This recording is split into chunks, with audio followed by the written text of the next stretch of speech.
It's good to be not working right now. Weekend, man. Yeah. It's been a different pace. It's been a lot slower than last weekend. Oh, for real? Yeah, I haven't gotten into it too much. Yeah, I had a interview for this stuff that my cousin and I are doing with Catch the Fade. Yeah, I watched it. I appreciated the pub, but it was a little chaotic. But you know, they like the songs. So. Yeah. How's designing and all that been? I got some ideas floating around in my head that I need to actually work on. Some of the stuff for this show actually, because I want to, because since we have the thing coming up in July, I want to at least have something for us to rock for that.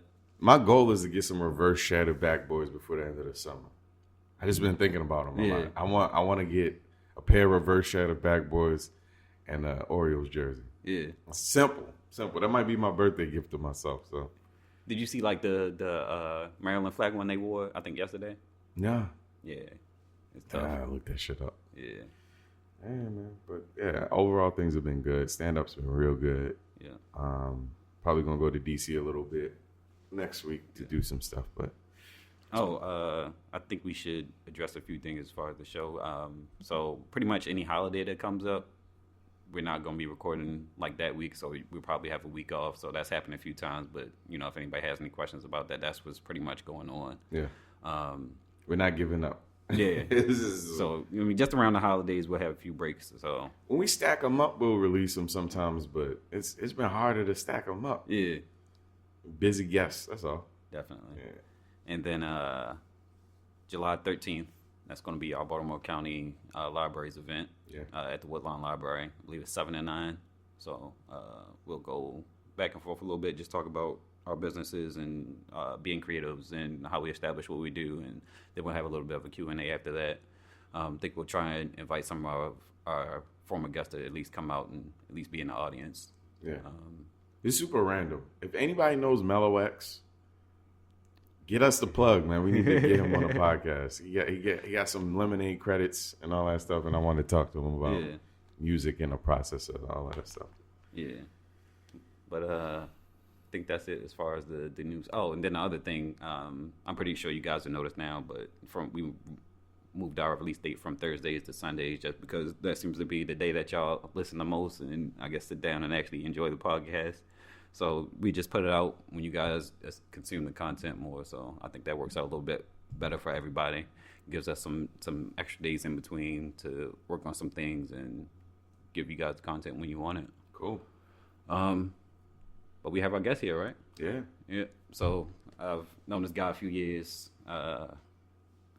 Pretty infamous on the internet.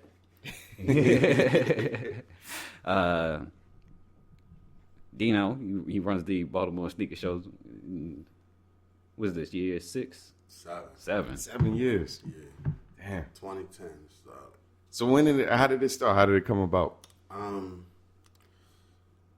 Me and my friends always, you know, been deep in the sneakers since like the beginning. So it was just kind of like we always did like cookouts and events and shit like that. So it was like, why? I'm thinking in my mind like I'm trying to transition from that 9 to 5. You know, I'm like I gotta put myself into something. And my mother always told me, where you spend your time and your money at, that's where you need to be making time and money from. Right. So I'm like, all right. I think I'm going to look into that. And a lot of people don't know, but SneakerCon started in 2010 also. They started a little bit earlier. Yeah. I know that. It was like late 09 they started like putting stuff out, but they started in 2010. Okay. Also. At the time, Sneaker Pimps and Dunk Exchange was like that was the the ones. thing. Yeah. It wasn't massive like it is now, but Sneaker Pimps was kind of like number 1. Dunk Exchange was kind of like number 2. I don't even know what years they started. Excuse me, but I do know in 06, like, no, was it 08? It was something like that. Yeah. They had one here at, what soundstage used to be called? Whatever was. Yeah, whatever it was right on that corner. It was whatever was soundstage. Yeah, for soundstage. Right.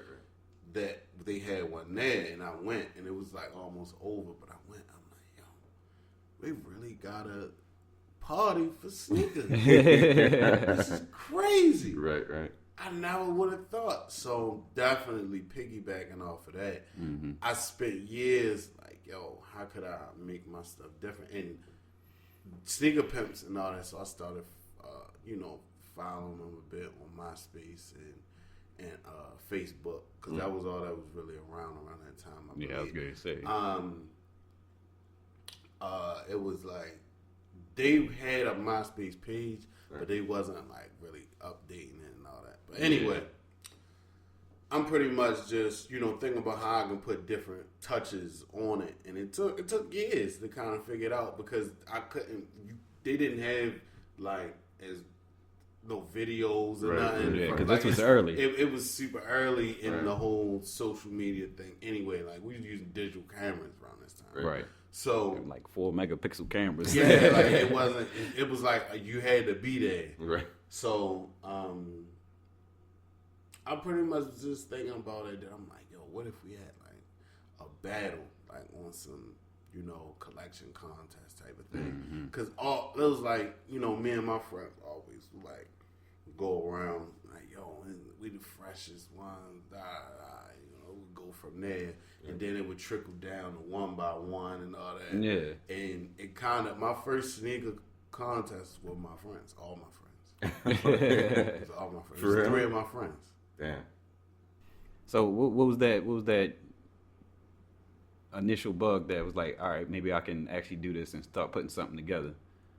For the show? Yeah. When I went to Sneaker Pimps, I'm like, I can do this.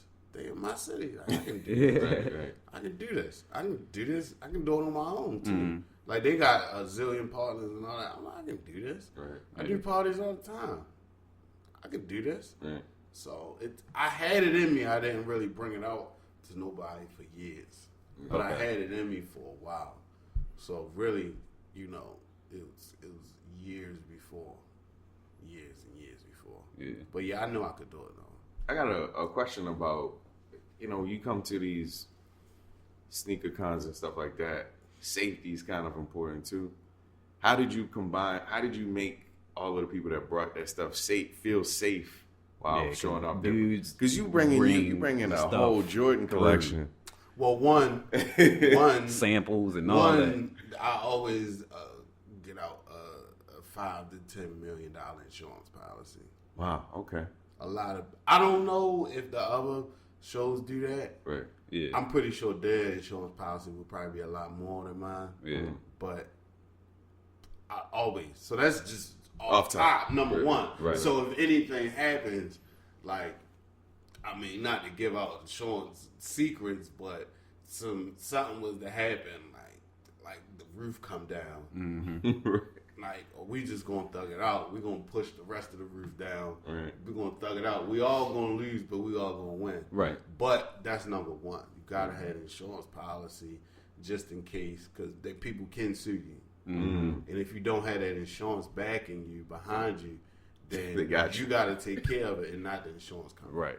But then security, always keep some big, very intimidating figures around with guns. Yeah. Police are my best friend. Right. Because some of them be police, some of them be. Last year, I don't know what the certification is. I'm not real into it, but it's like a F1 security clearance type of thing. Yeah. That's like the top of the top. Right. One of the security guards was that. Okay. Got you. I remember him saying something like F1 or F9 or something like that. I didn't care. He just looked like he could take down anybody. How much you want. But I always keep some guys around. That's to be all, absolutely real. That's all you really can do. Right. if you can luckily, knock on wood, I never had any incidents in 7 years. Yeah, That's amazing. But I mean that crowd, even though you hear it on a grand media scale, you think people think sneakers, they think violence and crowds and all that. Nah, It's that crowd isn't really. everybody nothing. come through. Everybody show It's love. really like Everybody there for the same thing. everybody. We ain't worried about taking nothing from nobody. Right. We just trying to. We trying to get off what we trying to get off. Yeah. We trying to take home whatever we trying to take home. Right. Or- And that's pretty much, we trying to expose our brand or however it is. Yeah. I mean, and this is, to be real, I think this is the most dangerous city to do it in. that I've True ever story. seen a sneaker show. Yeah. Right. I've ever seen one. Because the other companies tend to stay away from those other dangerous cities. Like, like a Trenton. Ain't no sneaker shows in Trenton. Right. Like a Baton Rouge. Ain't no sneaker shows in Baton Rouge. Right. Ain't too many in Miami. If it is, it's on South Beach. Definitely. So, like, I mean, I definitely believe I deserve a little credit. Yeah, for that that's why I was asking. because I've that's heard good definitely safety always been a big priority. And believe it or not, it's pretty damn simple. Yeah. And it's not as costly as you would think. Right. Because security guards come in if they never even heard of it before. Like, if I come to you, you never heard of it before. You F1, F9 certified, right? Yeah. And I show you, like, look, this is what's going on. You're like, oh, all right. Yeah. I've been out right. Give me like 150, man. It's Right, easy right. work. Yeah. I'm gonna be eating chips the whole time. Right, right. So it's pretty. Once you build a rapport, like the longer and longer you go without no crazy incidents, the better it is. Yeah. The easier it is, because some security people don't even pick up certain jobs. I know that from throwing parties, some type of stuff they just don't want to do. Yeah. They don't even, no matter how much money you get. Right. So it's pretty simple, for people to say that they can't secure events. They're either not telling the whole story or they being lazy. Yeah. Yeah, your show has a good reputation. That's why I asked. Because it's important that people feel just as safe as they do, having. And I mean, no lie, like I done had it in the hood, I had it in county, No. like I done been at schools. I had it in a warehouse one time. Like the people stand outside for hours and hours. Yeah, and they be hours. cool. Yeah, that's cool. We won't have that issue. Like, I'm knocking wood. I don't want any. But if you do, you're not leaving the same way you brought. Right. It's just not going to Guaranteed. It's not going to work like that. Right. It's not going to work like that. We haven't had to make any examples, but And it ain't like the security guards are there and hostile or tough on God. I'm telling you, they cool. eating banana pudding. That's just how it is. Like, Gotcha. and I try to keep it kind of like, a family base with it. Like, I try to get everybody kind of on the same thing. Pretty much it's the same people working with each other every year. Okay, cool. If it's anybody different, it's kind of like they were still there throughout the whole road. Right. I try to keep it that way. It's just more simple. You keep working with different people, and then Yes, you get yeah. different results. Gotcha. So what was that first show like? Oh man, that was the most stressful one. The first show, I was supposed to have it at a rec center on Washington Boulevard, like over there by Orleans, Orleans and Washington, something like that. Gotcha.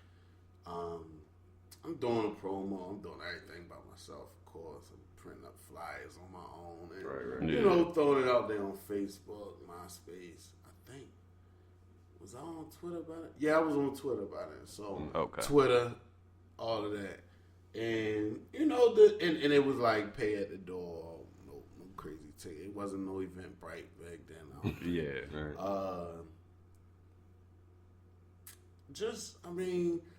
I'm doing a regular promo, me and my friends. You know how it is, your Yeah. friends got something going, and then everybody's so excited about it. Then remember, like I said, my friends is in the collection contest, so they talking smack.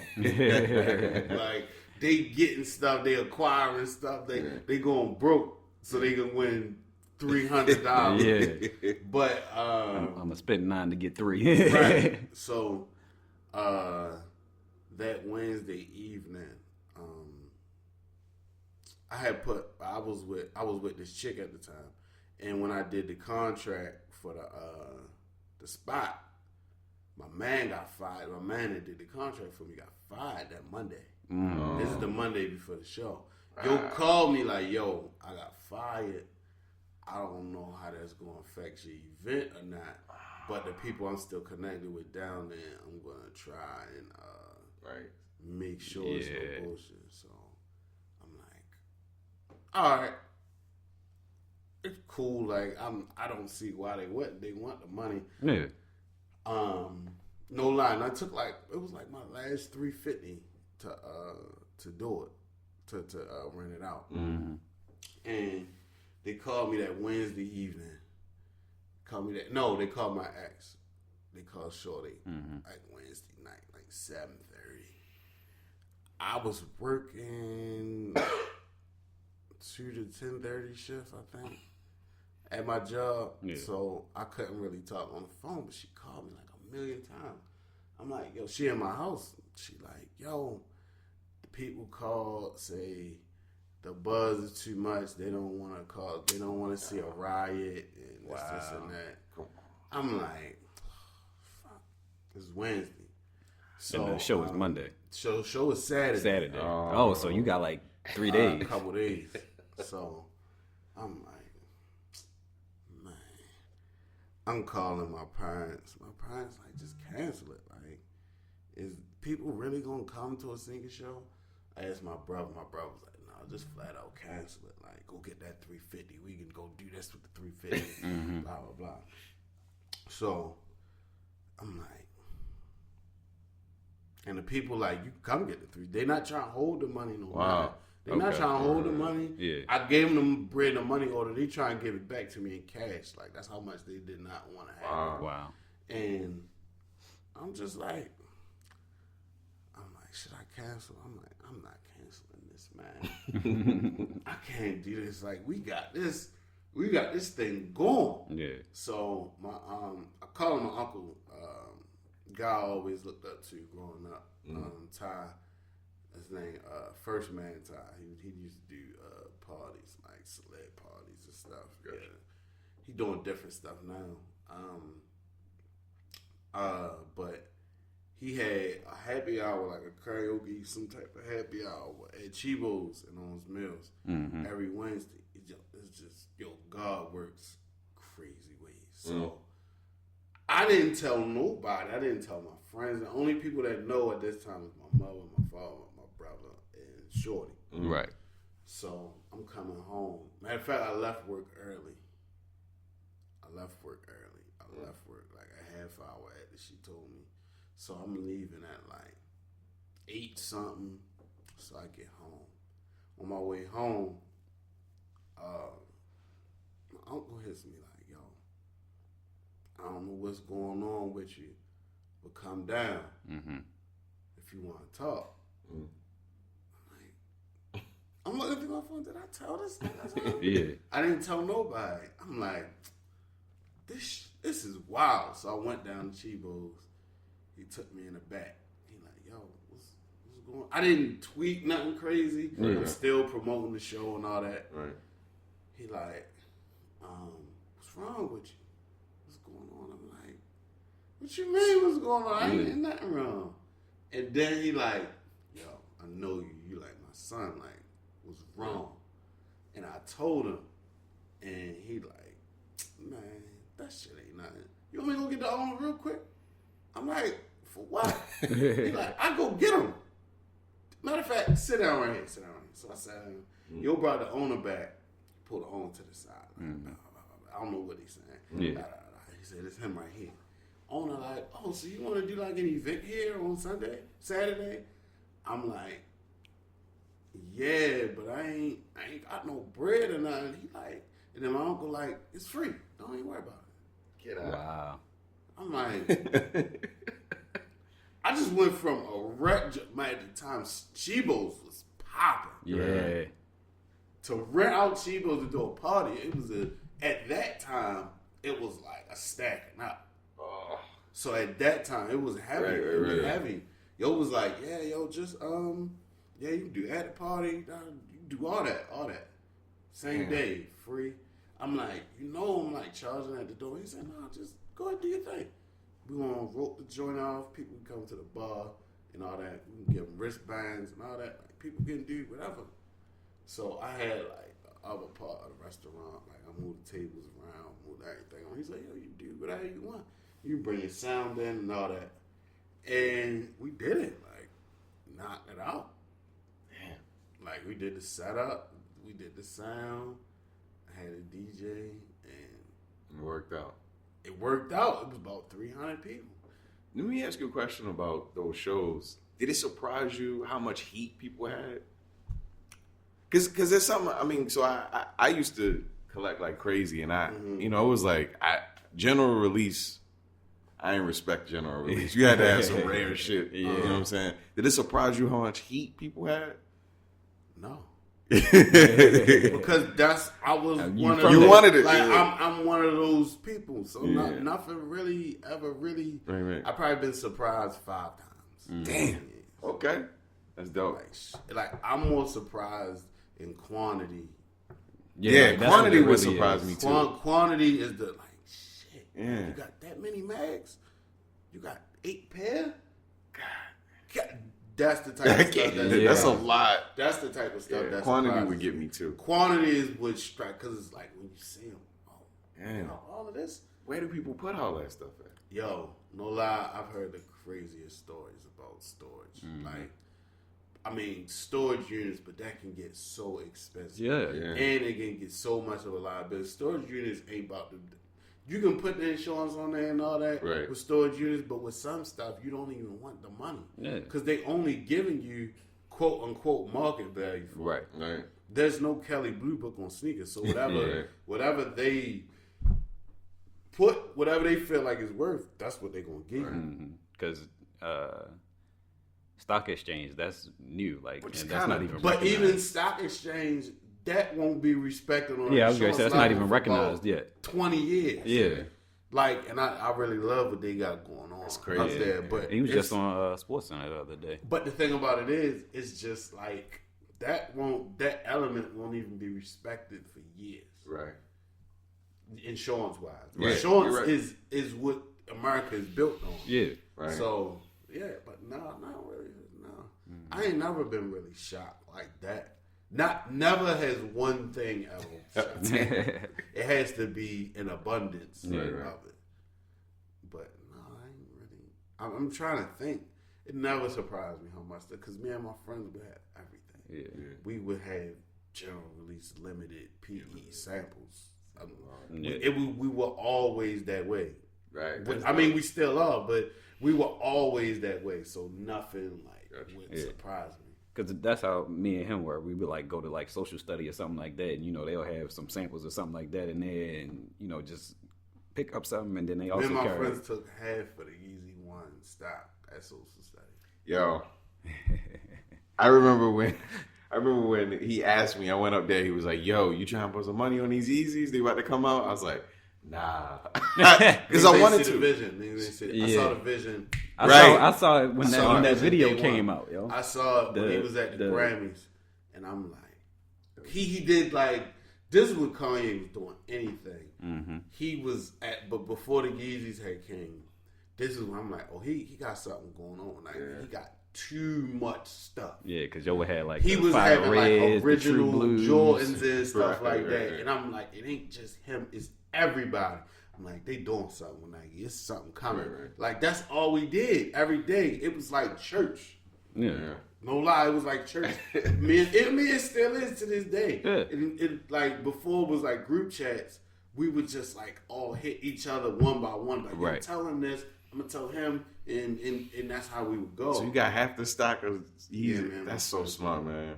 AJ was a cool dude. Still is a cool dude. But yeah, we Yeezy 1, nobody saw the vision. We saw the vision early, because the first time, that's right when his mother died. Mm-hmm. We had the mullet joint, and he wore the black joints, the red joints, the black with the white bottom.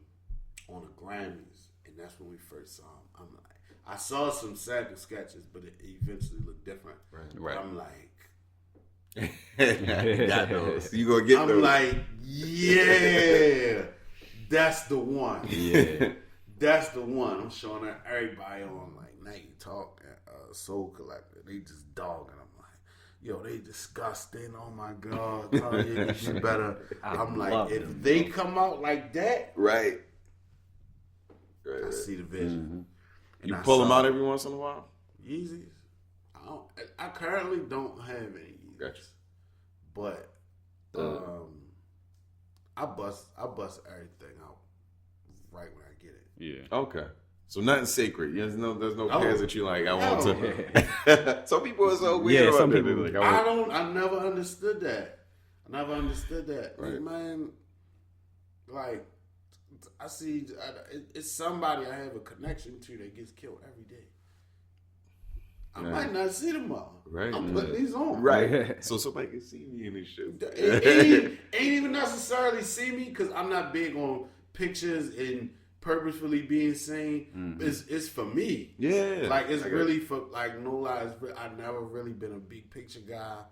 I've never really been too much of a social guy. I kind of like forced myself into it once I knew that I wanted to do the sneaker shows. I never was really too social. Yeah. Like, even back when I was like a baby, like my parents, they used to tell me like, you ain't really want to be around. I'm not gonna get that weird loner type of vibe, but I just don't like fuck with people. Yeah. That makes sense. I just don't. Yeah. But I would do it for me. Yeah. Like, I don't care if nobody see me. Right. I'm gonna burn these joints up, like, until I get something else. Like, and I mean that's with everything. Like, no matter how red everything get treated the same with me. I'm busting them up. I got frags in the house on my floor. I stepped on them this morning. Like, everything the same. Yeah. They sit next to some $100 Nike Lab Air Forces. You get what I'm saying? It's like everything the same to me. Gotcha. Unless it would be like I have to take care of them so they don't totally mess up type of thing. Right. No, everything the same. So you talked about Twitter a little bit. How did that whole thing just become like a rocket? Because everybody started coming to you for Twitter as a whole. news. But the thing about it is, I was doing it before Twitter. I been was doing it. Yeah. Like, I was doing it in the form of elementary school, 5th grade. I knew you had to make a minimum of one purchase in East Bay to get the book first. Right. Yeah. To grab to have it first, take it to school. Right. Yeah. Lunch break. I missed that. Thumbing through it. Yeah, man. I was making one purchase in my name and make one purchase in my brother's name. So I had two of them.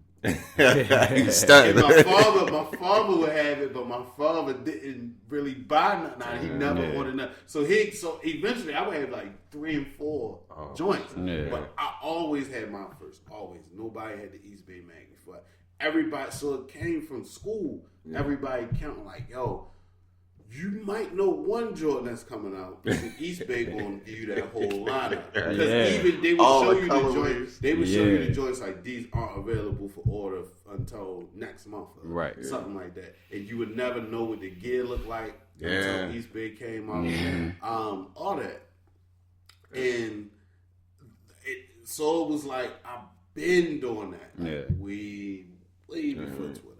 Way before Twitter, like, and then we was at the sample sales out in Columbia, Nike in Columbia. So it's like, you know, you got 10 months ahead right now in your hand. Yeah. Right. So like, you know, we was wearing samples and all that. Like, before I wore 9, I was wearing that 9. After I wore the 9, I'm still squeezing into that 9. Like, cause that's how it was. So.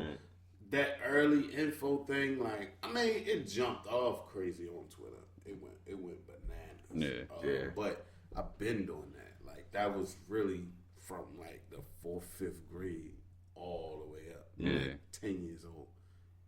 So did you ever feel away when people started taking your news and like not crediting you, or like when you put out information and they kind of try and twist it? I don't need credit.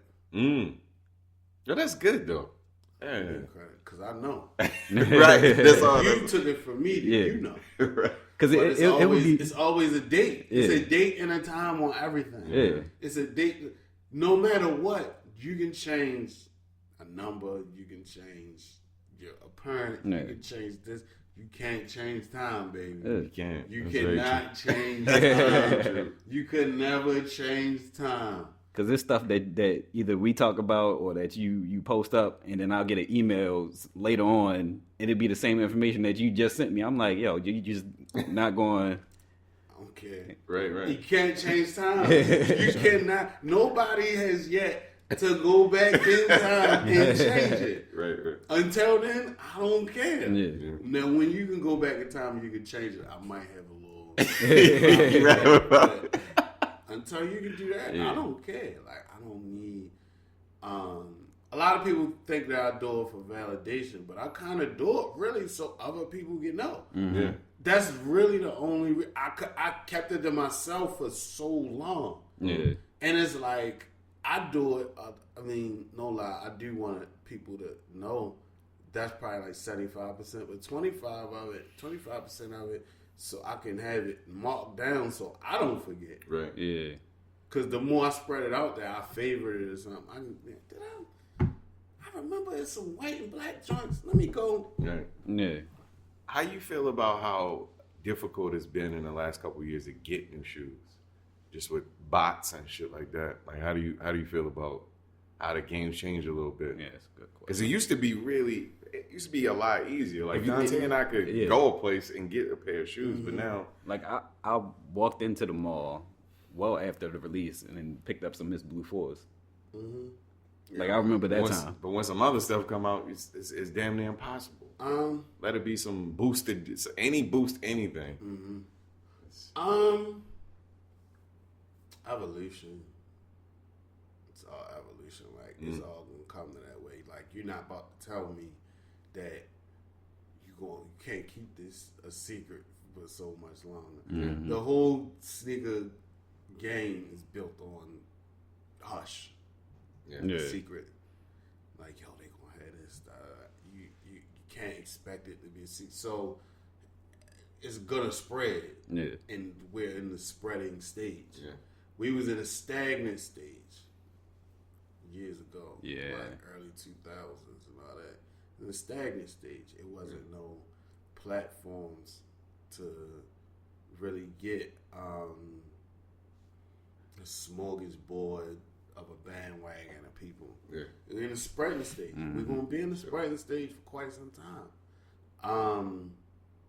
So it's gonna be hard. Now, a lot of the brands do this on purpose, but some brands are starting from the bottom. They don't really have a choice. Right. So if their demand oversees their supply, fuck you. Wait till the next one. Yeah. Do you think they should make more shoes or keep it rare like it is now? Because there's more people that have access to it. They make tons of shoes. Yeah. You just don't know that. Right.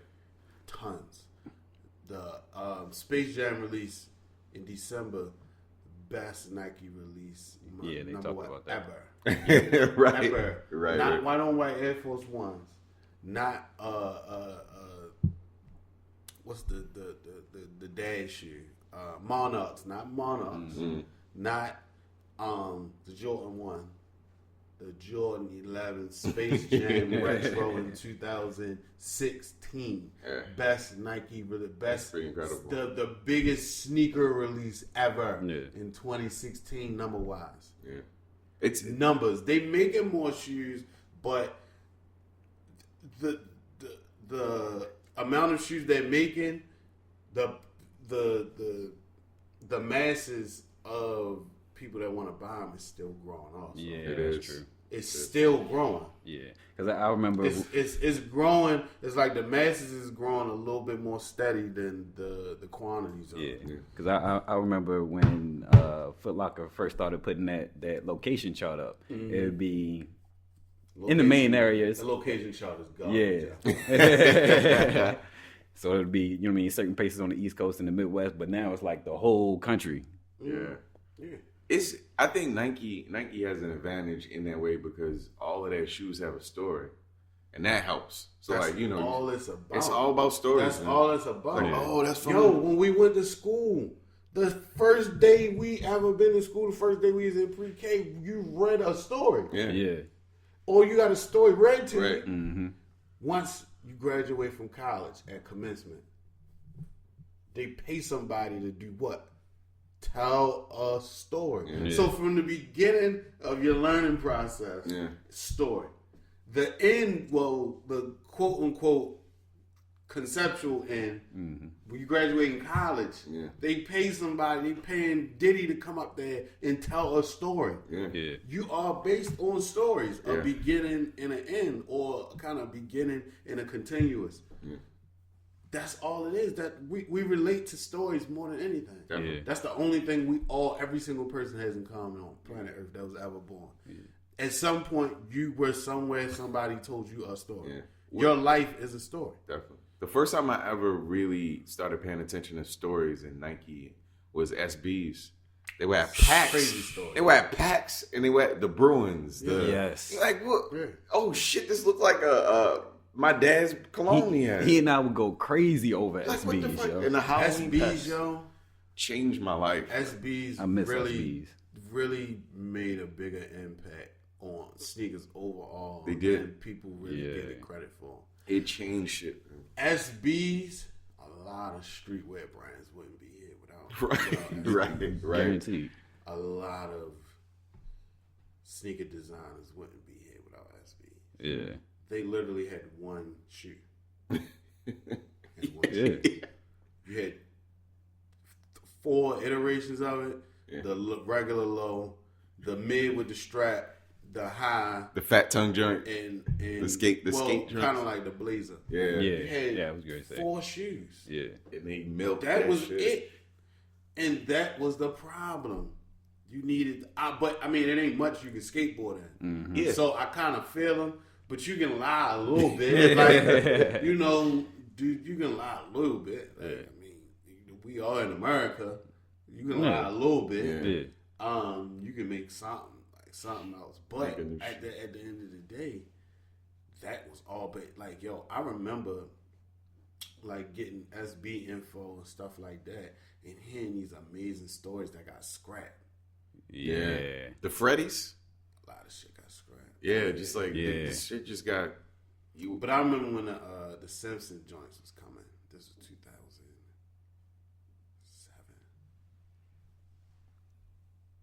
I don't remember.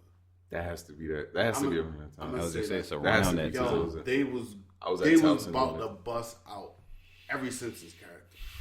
Damn. They was busting out everything. Mm-hmm. They was like, yo, we just gonna scrap. Just gonna scrap this whole thing. And me, I like the Simpsons. I'm like, yo, they scrapping that for real? Yeah, yo, they talk about scrapping it. They gonna run with this other shit and they gonna start doing these blazers. And they wanted to redo that Supreme blazer so much. They wanted every blazer to be like that. The Supreme blazer was like 05. Something like that. It was like 05. It was like right when I got out of high school. And they wanted to squeeze that blazer so much. Well, they did some good blazers, but I remember like the Simpsons joint. I remember it was like a dope concept behind it with Simpsons and they scrapped it. Damn. Another joint that they scrapped. They was gonna keep the city joints going. Yeah. Like Hawaii, Paris. They was gonna keep them type of joints going. Yeah. And they scrapped some of them.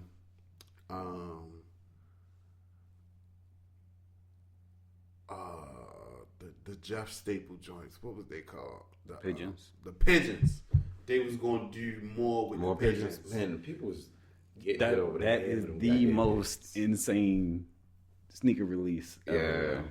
It's number 2 for me. What's the first? Galaxy Foam. When people was getting people was getting fucked up for those shit. Galaxy Foam. He was getting destroyed for those. Crazy. It was fucking 3 degrees outside. Why did people go so crazy for those? I mean, I get that they were like, it was like a set of circumstances that just. It was just good. Like it's a that good was shoe. Really just good. It's a good shoe. It was good. It was just great. Like, it was a great shoe. It was just a great time. Yeah, that's what it was. It was a just great like time. everything came together. The complimenting shoes was so crazy, and it was like that was the top of the hill. Mm-hmm. And then everything started to have that pattern, like leggings with women was wearing leggings with it. Yeah, like it's crazy. I don't know who this is, but I ain't picking up. But so there's a release happening soon, right? Yeah, it's a big one. It's a big release happening pretty soon. Big release. Us and Under Armour got together almost a year ago, and we put our heads together, and me and my guys kind of made something happen. We got 7 sneakers. We got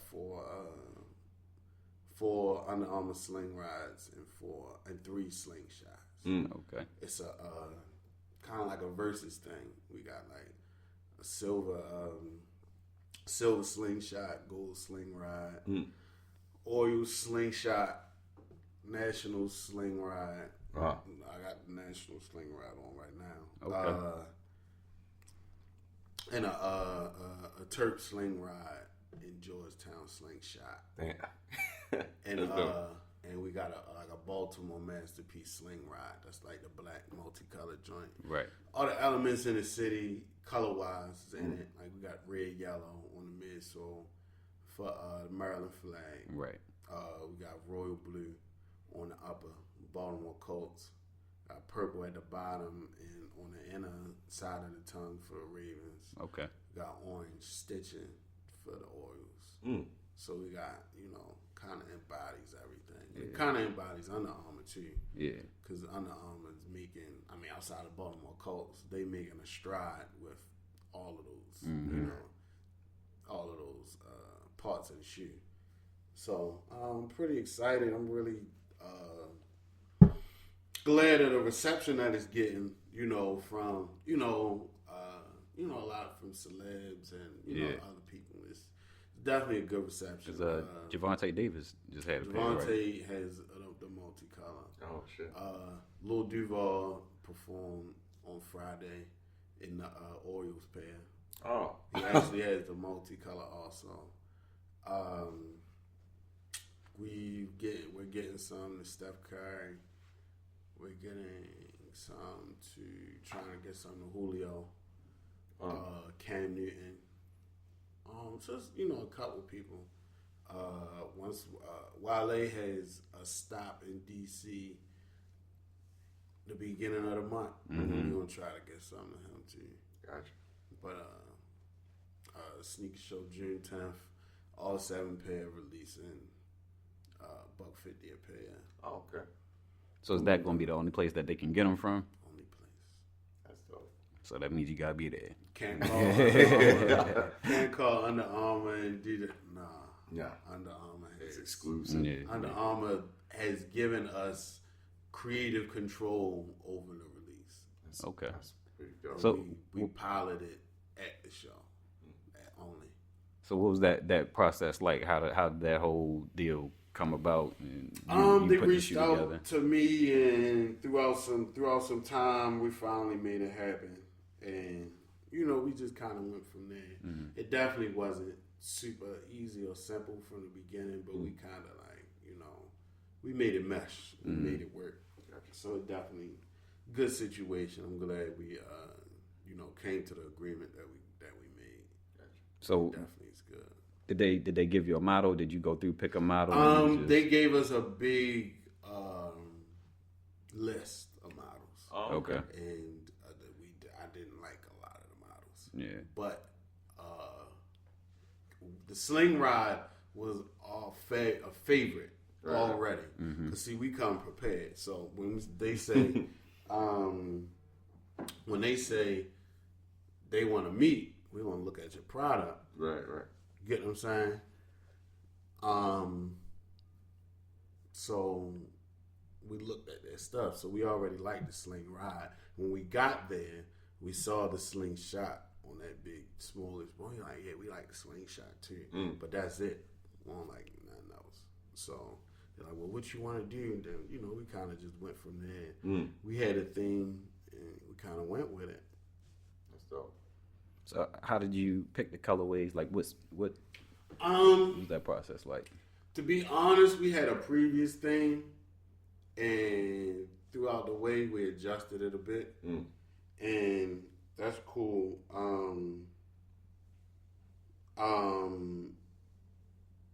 We adjusted it a bit, and it worked out the better way with what we have now.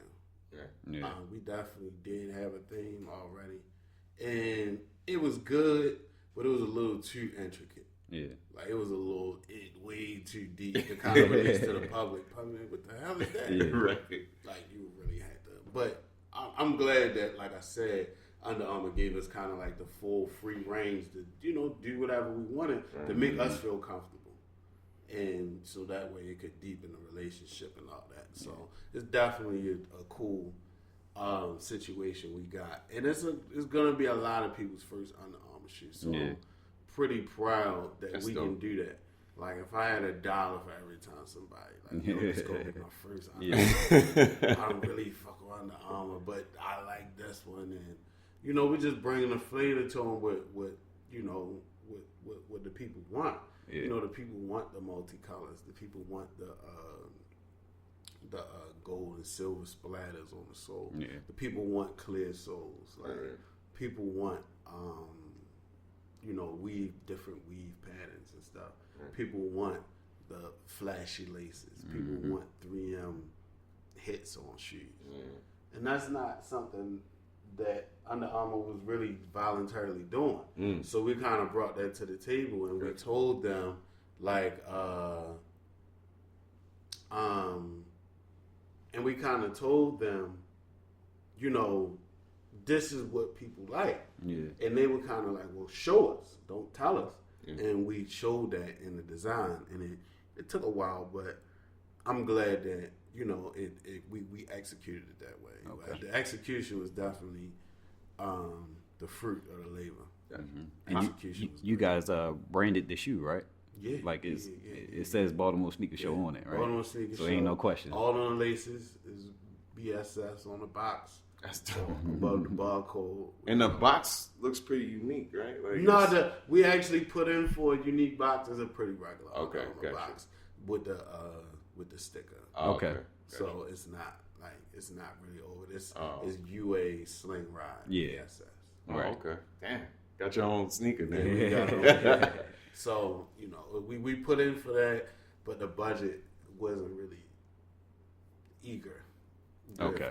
With this, especially the boxes can cost, even on a wholesale, $10. Yeah. So once you're doing hundreds and hundreds of them, you're like, and it's thousands of dollars.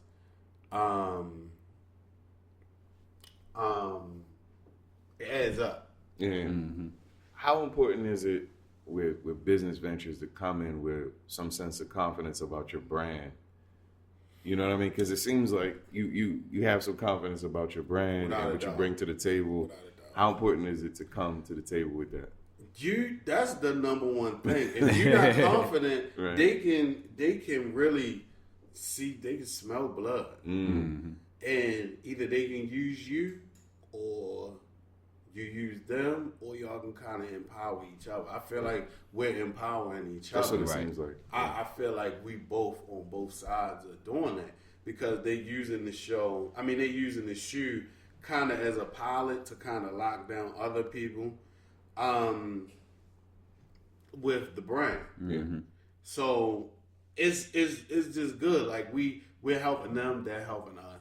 It's a good experience. It's like we're not juicing them, we're not milking them, they're not milking us. So, but that only comes with confidence. You gotta have confidence in yourself, and like I said, confidence and research is what you really need. You gotta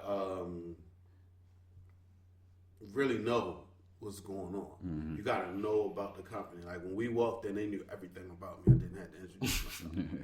I didn't know everything about them. I was already at a disadvantage. Right. So, you know, research and confidence can get you a long way. and we never had a shoe before. Yeah. So it's different. Yeah. You know, it's different if you go in with no confidence, and but you have a brand that they can use. Yeah. They'll just use you. Right. And I mean, that can work to your benefit if that's what you into, but I'm not really into that. Yeah. I'm really into, I'd rather not use you because I'm not really getting nothing out of that once I'm done using you. Yeah. Now, if we empower each other, we can do something forever. Yeah. I can only use you for but so long. You can only use me for but so long. Right. So we're going to cut that shortcut out and, you know, try to lay something down for the benefit of a long term. Right. Yeah. So, I mean, you know, it's definitely, you definitely need confidence. And confidence isn't really something you can teach. You got to have that. Yeah. And you got to be confident on a business and on a creative end because it's two different things. Right. You got to be able to know that you can move units. You got to know your crowd. You got to know your audience. You got to know their audience. Yeah. Right. You got to know what your audience can bring to theirs and theirs to yours. Right. So that comes with research and confidence. And a lot of research can give you more confidence. Right. But, you know, confidence isn't really aiding you in research. You just, you know, high-headed. You know, but research can really, like you know, the more you study, the more confident you are in taking the test. Right. So research is a very big component. Cool. Does the collaboration with them go beyond the shoe? The single shoe, the 7 shoes you're putting out? We have apparel. Oh, okay. So, yeah, we got that. Oh, that's dope. But that process is a little different than the shoe. So we had that stuff. Yeah. Within like a week or two. Okay. Cool. Oh, wow. So this actually breaks the rumor that's been going around that you don't like Under Armour. I mean, I didn't like Curse. Okay.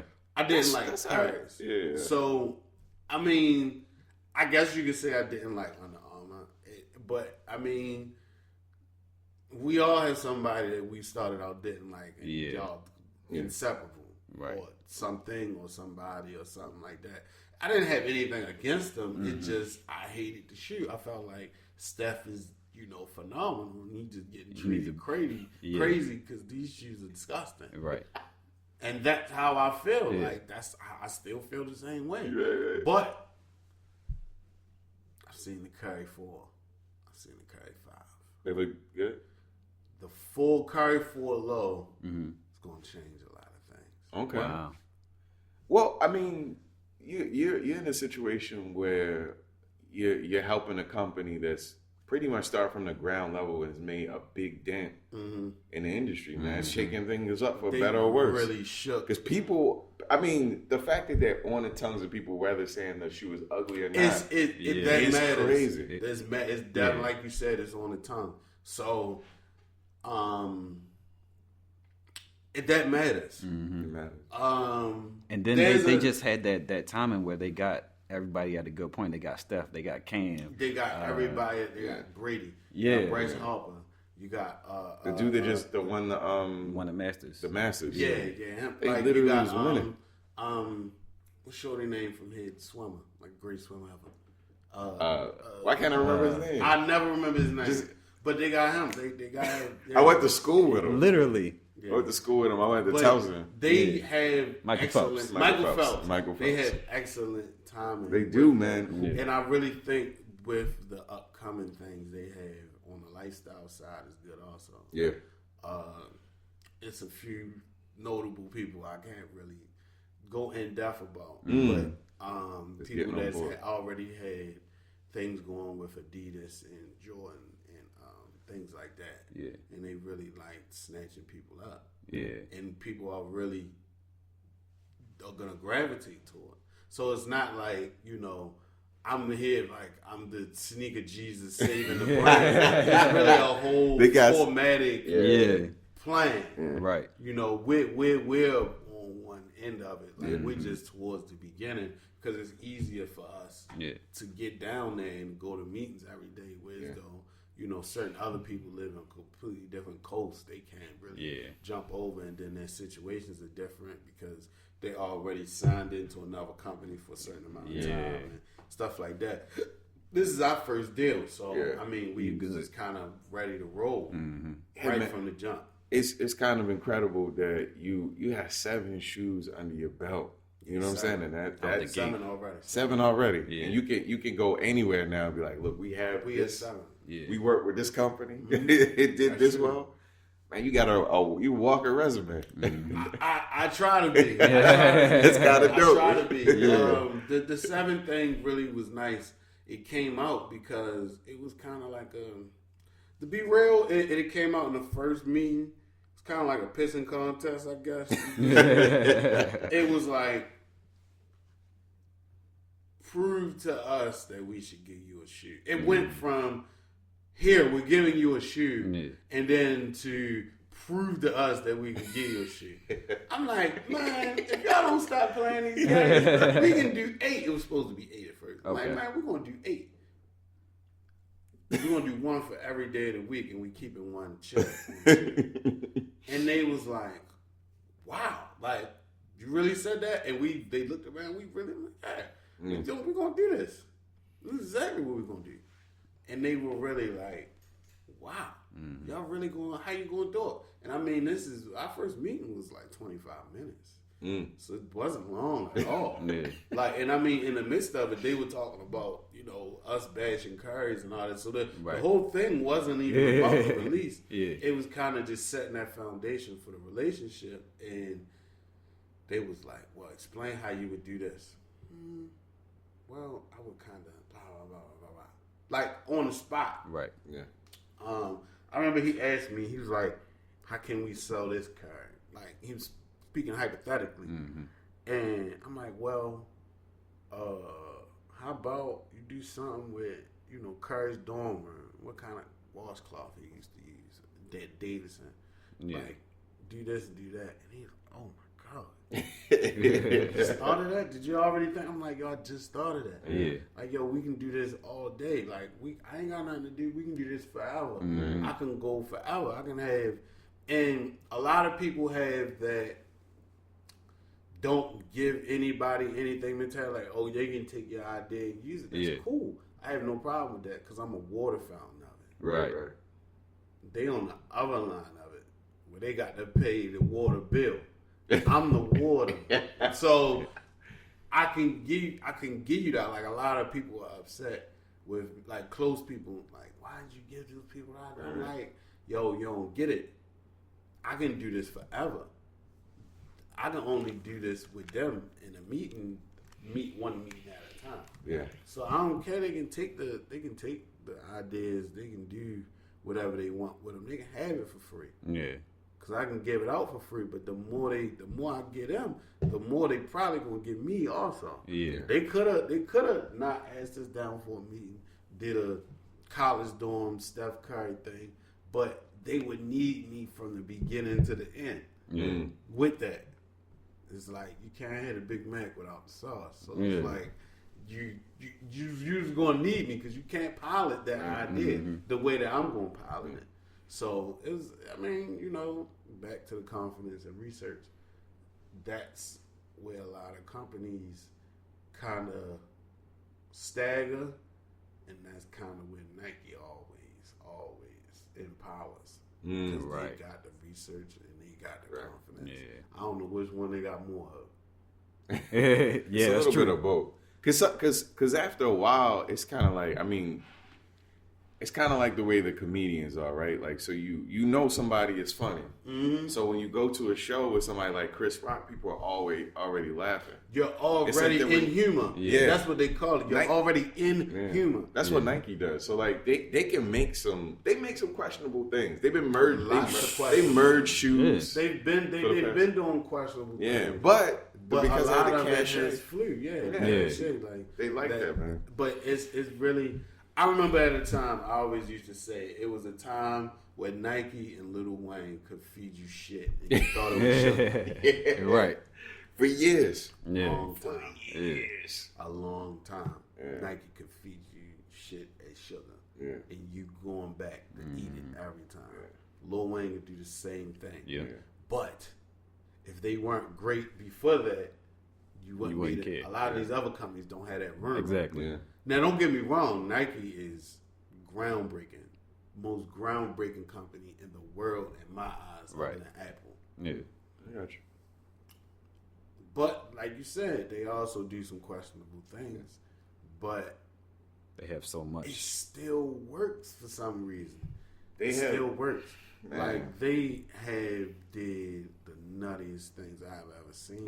And people still will buy this stuff. Yeah. Right. But, all right, take for instance, the, what are they? I forgot what they called, but when they Fusions. When they did the Jordan. They don't exist. They made a lot of people mad. Gentry should fall down the steps every day. But at the same time, Because they look same like year- fakes. The same year, they was doing countdown packs. Oh my god, the countdown. Same packs. year. Yeah. We're genius. Same year. They were genius. Same year. So it's giving a curse every month. Yeah. Every 2 weeks you get in a fusion. Well, every month you get in a fusion. Right. Every month You get the countdown. pack. Right. Which one you want? The countdown pack. I couldn't do And the that the fusion. two shoes added together made 20. Yeah. Genius. Yeah, that made me feel so crap. Like, this is genius. This is crazy. It's like, Right. what? How could you do that? Yeah. Like you never would have thought of that, right? Yeah. So And smart. then you got fusions. Fusions only work because you got this legendary Yeah. cachet with Yeah. Jordan and Air Force People One. Right. love those shits I too. don't know why. They were selling that playoff That- yeah. 12 fusion. People had it. For, the taxi when I'm in. Yeah. Oh my God. People loved it. Was a strap on a taxi 12. Yeah. I'm like, yo, what are y'all doing? Yeah. And the Air Force One threes. Oh my, it was Yeah. so bad, yo. It was It the was, worst. yeah. It was really the worst. Terrible. But it's there. They have they're the only ones who can do that. Yeah. They did have those dunks. Some of the dunks that had Jordan. That were inspired by the Yeah, Jordan. inspired by the Yeah. Jordans. So I that like was those. different. Yeah. That was different. I had all of them. Yeah, those were good. The P-Rods. They No, he not talking about the P. Yeah, I know. I'm saying, but that too. The P-Rods too. P-Rods, yeah. P-Rods God is damn. sick. The ones with the elephant print? The Yeah. con- the But cement I print? really, you know what I think? He talking about the lows and they had You like wanna that know- multicolored tongue. Yeah, I know what you're talking about. And one thing I did kind of appreciate, I do think that's kind of the biggest one in the game, that if it released 6 to 7 years earlier, we'd be having a different talk about biggest releases ever. When they started throwing Jordan 1s in the SB box, when they started putting them into that jar, Yeah. Yeah. they made some So, yeah, good ones. yeah. The joints that scratch off. Oh man, they crazy. Oh. Even the green joints that was ugly, they were so vibrant, and that was the first release. They were so vibrant, but once you like, if they would have did that Jordan 1 a little bit earlier, Yeah. in the SBR, we'd be having a different talk right now. Yeah. We'd be having a different talk. I really think the Lance Mountains. That's what they Yeah. So I think we would be having a different talk. Yeah. Because, like, and in the midst of when Lance Mountain was Lance Mountain, Right. if all of that came into play at the same People time, go crazy. I don't think we would be really talking about Jeff Sneaker. Yeah. Right. We would really be like, Lance Mountains, I missed that that. was I a missed that. crazy release, yo. Yeah. It really was so wild to the point where that was the last SB. That was the last one that was like, okay, you gonna have to pay me some money for these. And they held. I was shocked Yeah. because they came out 2 years ago, 2015, I believe. Yeah, I think so. They holding 400-500. It's gonna creep up. It's gonna get worse, and that's crazy. But it shows you Nike can do what they want when they want to. Right. I'm trying to get to that point. Yeah. I might not see it, but whoever take over BSS after I'm gone probably will. Right. Word. I mean, with the information era and stuff getting out as quickly as it does, man, you could honestly. You can build up enough momentum, honestly. I'm trying. I mean, that's what I like to do. It's definitely a good lane, I'll say, right now. I'm pretty sure being a sneaker designer 10 years ago was a lot harder than it is now. It's a different type of feel now. And as a companies are going to give you different type of situations now. They're going to have it's going to be a revolving door. You're not going to have to save the brand. Yeah. Where opposed to 10 years ago, you would have to save the brand. Right. It was really one at a time. Now it's different. Right. And now it's kind of like a thing where they pin all of y'all against each other. So at the end of the day, y'all gonna make the best work to outdo each other, and at the same time, you doing it through their brand. So it's just genius. Right. It wasn't like that 10 years ago. 10 years ago, it was a brand, not too many people's names. It was happening, not too many people's. It wasn't. It was like who an designed established brand type of thing. It's like producers. You know producers. Like like outside of Tinker, you didn't know who was you behind it. You didn't know, but now it's more exposed. Yeah. Like 10 years ago, the Ricardo Tisci would have just came out as Premium Air Force One. Right. But it's the Ricardo Tisci Premium Air Force One through Nike Lab. Right. Like that's how it goes now, because the designer is the celebrity now instead of the athlete. It's just crazy. Ties the time. Yeah. It used to be pretty much, and it still kind of is, but it's not marketable now, where fashion is more marketable than actual athletes. Yeah. Athletes, we lived and died by them in the 80s, 90s, early 2000s. We live and die by designers now. Right. Because they're fallible. Like, if you think about it, a celebrity can get caught with some coke. You know what I'm saying? An artist, you're not checking for an artist's personal life like that. They can do whatever. They can create whatever. But celebrities, anything can happen. They have ups and downs. And you kind of ride that wave with them. Yeah. And that's a part of their history. And I really do credit that to Kanye. Yeah.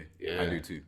I really do credit that to Kanye, because everything before Kanye flopped hard. Well, nobody cares about it. Yeah, 50. Nobody cared about that. Hard. Eminem knew better. Yeah. He was like, let me just dibble and dabble. I don't want no official joints. And Eminem has a real good creative mind. Right. He knew better. Other people didn't know. The only thing that was it's not close by any stretch of the imagination, but the Pharrell stuff. But see, Pharrell kind of... It was rarer, though. It was, but it was the same time frame as Kanye. It was. Because it was Yeezys were only about... That was like step 3. That wasn't step 1. Yeah. Because he did the big joints. Yeah. He had, his own line that he was trying to start. Yeah. And it was like... Pastel. Pharrell was doing the same thing at the same time. But it's the like thing is, they pretty much were in the same draft class. Yeah. And the thing is, like, with Pharrell stuff... if you weren't in the culture already, you ain't really care about it. And Pharrell doesn't have his name plastered across everything. Did not. He just started that with Adidas. Yeah, right. Yeah. That's brand new. And it's still not plastered. Yeah, it's always it's BBC the or ice cream. Joint with little Pharrell Williams. Yeah, right. Yeah. So it's like the nerd dunks. Yeah, that was Nerd like the dunks. first. That was the first time I saw something. I was like, oh, what? Nerd dunks. Pharrell name not plastered all over. Yeah. It's like that. Kanye, his babes. Kanye face, the collar, the bed. the bed's It's on pretty it. much The the bed face on of the Kanye at that point. Mine would just been his Yeah, face. right. So, I mean, which is cool, Yeah. which is fine, but Pharrell took a different path. Yeah. But nobody, the companies, sadly, in my opinion, aren't tailoring the collab through Pharrell's path. They're tailoring it through Kanye's path. Right. Word. That's how they doing it. Because Now, it shook their company up. Yeah. I mean, it was to the point where Nike got to. We need to release the shoes a little bit more. That was a part of this. Right. Every shoe and everything else, we putting straps on it. We re-releasing the Revolutions, even though they sold like dirt every other time. We pushing them out. Yeah. We putting these Yeezy colorways on everything. Mm-hmm. We gassing this. They still are. Yep. And they will. They will be. I might have something to say about something to that realm at the show, at the info bar. Okay. All right. They You might have a rant going. But yeah, man, it's that collab, man. It really changed the world. Like, we grew up in the retro stage. These kids are growing up in the collab stage. Yeah, that's true. It's for everything though. Like, That's insane. the I Supreme. didn't even think about that. What do you think about Supreme doing as much as they're doing? What do you think? First, what do you think about the brand, and what do you think about the collaborations? I guess that's Personally, I like what they're doing now. A few years ago, I hated it. Really? He did hate it a few years ago. I remember we had this He had a argument ago. I do remember. Supreme, it's everything about the young. It embodies everything about being young and pushing the envelope. That on is not. It's that on edge cult following. But to be real, a lot of people like, yo, Supreme, they do this, is overpriced and all that. It seems pretty regular to me. Yeah, if you It go is. to a store and get them, they're not that much. I mean, if you go online and get it, If you it's can get it really online. it's not that different. Yeah. I feel as though Supreme is kind of like the Floyd Mayweather of streetwear. I think that's a good comparison. Because just as many people like it, just as many people hate it. Yeah. But the haters always turn into fans. I don't know how long it takes. They always turn into fans. Because Floyd gonna fight who you think he can't beat. Right. He's gonna beat him. I want some Supreme up tempos. I want some. Do it. I say I'm it's gonna worth get it. some. I say it's worth it. Coming out. I want I say some. it's worth it. Yeah. I say it's worth it. Like, I mean, it's they, and it's not like Nike's not releasing up tempos. Right. Yeah. It's just, and it's not like necessarily the Supremes are better, but it's a different feel. Exactly. It's a different feel because I'm not different even look. going to go along the way and say that they're better. But it's just a different feel. Yeah. It's. I mean, they do. It seems like they just push the envelope. They don't do the easy thing. The fact that they're doing in the same year some up tempos and some Vans, and motherfuckers don't even question it. Well, Like, this is how Supreme goes. I don't. They have every year. They have, I believe, Timberland, North Face, Nike, Vans. I'm forgetting a lot of people. Comme des Garçons. Yeah. I believe Champion. They usually at this point they do Yeah, Champion, they just do Champion for everything. all season long. Yeah. Yeah. But every season you're gonna have at least these 6 collabs, if I'm not missing any more. So that's why they can kind of do a Nike one week and do a Vans the next week. It drives me nuts, man. I'm like, that is, Yeah, like the thing that surprised me a lot was the Jordan 5. That's the one that made a lot of Supreme people fans. yeah. Yeah. That's the one. That was a good That move. was a good collab right there. That was good. I didn't like the idea of it, and when I saw the catalog sketches, they looked horrible. There was nothing like that came out, and I'm like, yo, I really thought it was fake, and I did not put that news out, and that would have been big if I did. I knew maybe about it wasn't too far. It was about 90 days before we knew. Oh wow. About 90 days. Damn. One of my guys from Portland, he was like, yo, you're not going to believe this. He said, yo, what, he knows nothing about Supreme. He like, you're not going to believe this. They putting these letters on the inside of the Jordan 5 cage. I said, letters? What? He said, yo, say S-U-P. I'm like, oh, shit. I'm like, all of them got some red in it, don't it? He said, yeah, how did you know that? I'm like, yo. And I'm like, Jordan 5. Jordan got a number on the heel, not on the side, where the 23 at? Yeah, it says 94. I said, oh my God, this is great. He's like, yo, let me send you these sketches, because it seemed like you already know about it. They had the white and black joint. That's the one I saw first. I'm guessing that one was the one that was done first, I guess. Yeah. It looked like, it gave me the feel of, is a fire red 5 with Supreme on it. Oh, okay. Yeah. Gotcha. I'm like, get this out of here. Then maybe like a week later, he sent me the picture of the black joints and the camo. I'm like, ugh. Camo looks disgusting on paper. It look, no matter what it is, it looks disgusting on paper.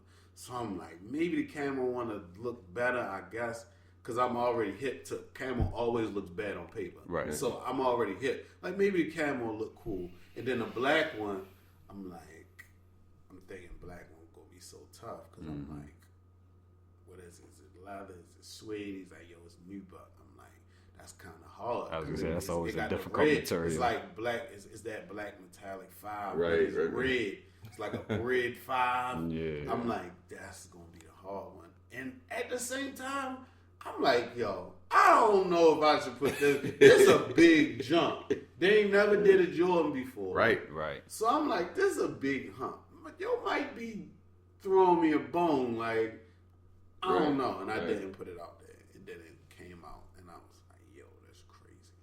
But I know about the apparel, and once the sneakers got confirmed, I'm like, oh, go ahead, the coach jacket, the tee, the hat, the sweats, all that, and that's when that kind of happened. But that's kind of the good thing about information, because it's always more. Always fun. And everything matters. Right. That's one thing I can say about information. Everything matters. You can put out the information before me, but I'm gonna know every detail. I'm gonna know what color the extra laces is. Damn. Like, that's how, and that matters. Right, it does. It makes all the difference. That matters to people, because people like to know stuff in advance. Right. They like to budget their dollars and figure out what's going on, and that's where it comes from. Right. From, growing up in that middle class home with my mother trying to feel like, what do you want for Christmas? And I got it all mapped out because I got 10 East Bay books for when I didn't come out. Right. So information is always, there's always money in info. That's why it's 10 news stations in every city and all that. Because Fox 45 might, like, yo, dude got killed. Then WJZ might be like, yo, got killed by walking across the street, getting hit by a car, and he was shot 4 times before he did it by his baby mother's father's boyfriend. Yeah, like that's it's always like that doesn't mean that Fox 45 News is bad.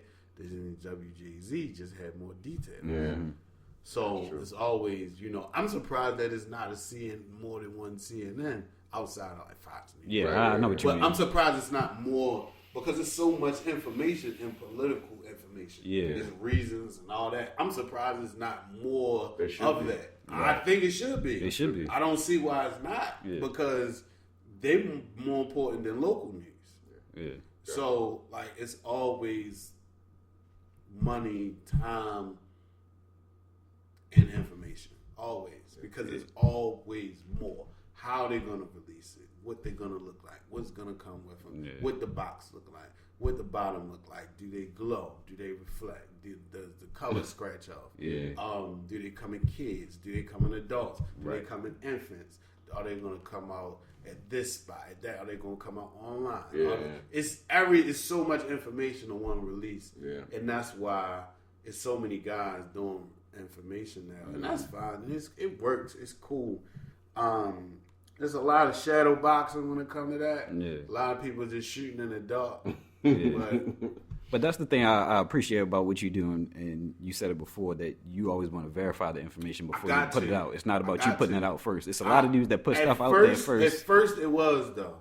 Mm-hmm. And I found myself, my shot percentage wasn't as high. Because I was adding little stuff in there on an English because it just made sense, and it didn't resonate that way. Yeah.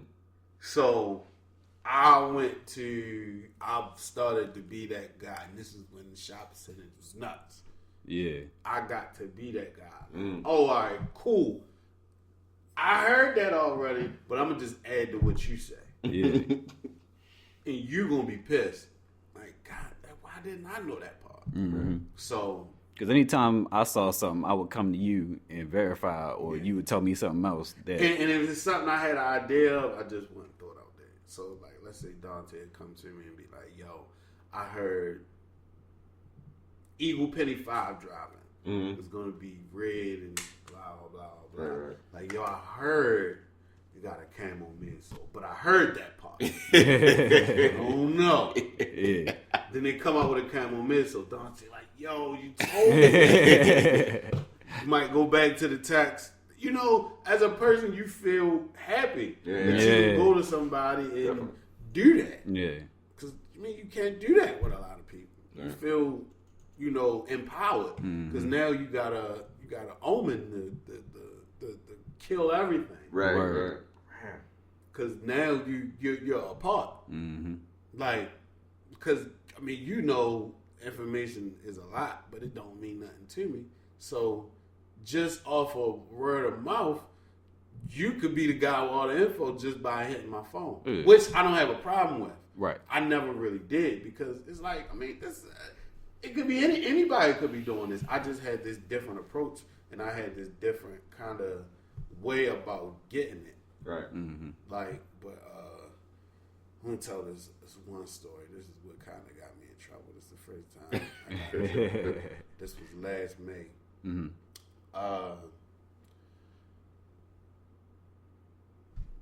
Last May. So there's a lot of stuff going on in this 1 week. Had the Kyrie ice cream truck release on Friday. Saturday was the opening of Flight 23 at Mount Armour, the Jordan store. And Sunday was the opening of Trophy Room in Orlando.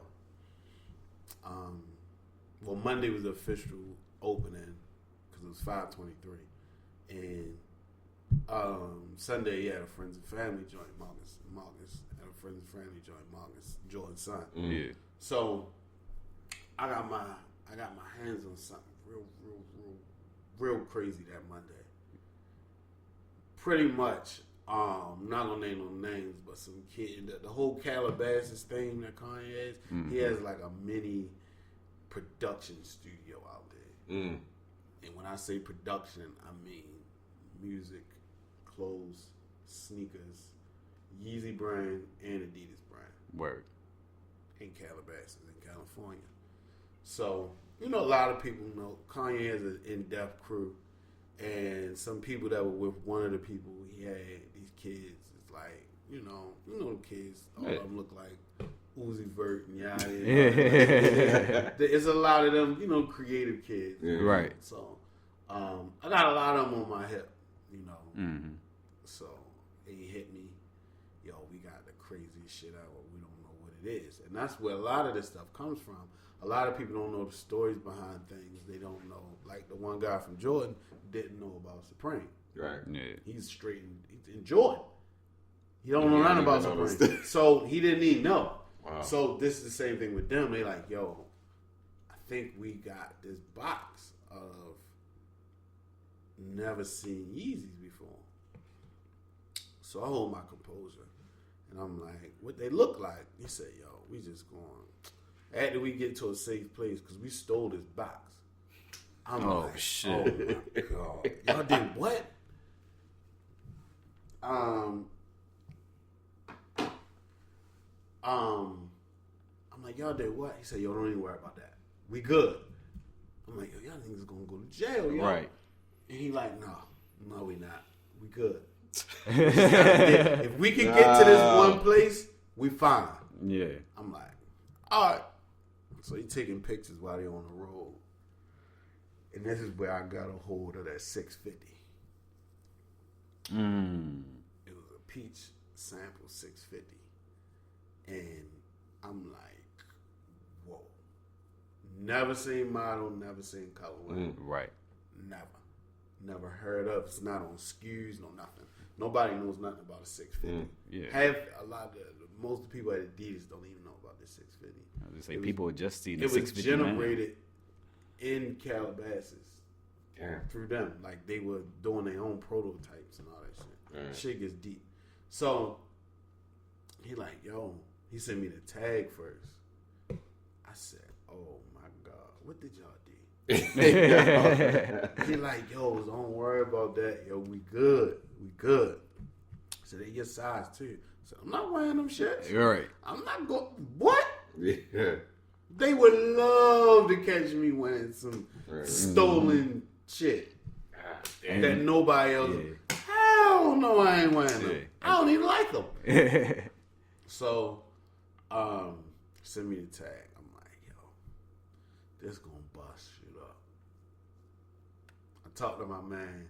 He like, yo, I want to tell you don't post it, but the world gonna go crazy. So I posted it. Boom, watermark my name on the tag.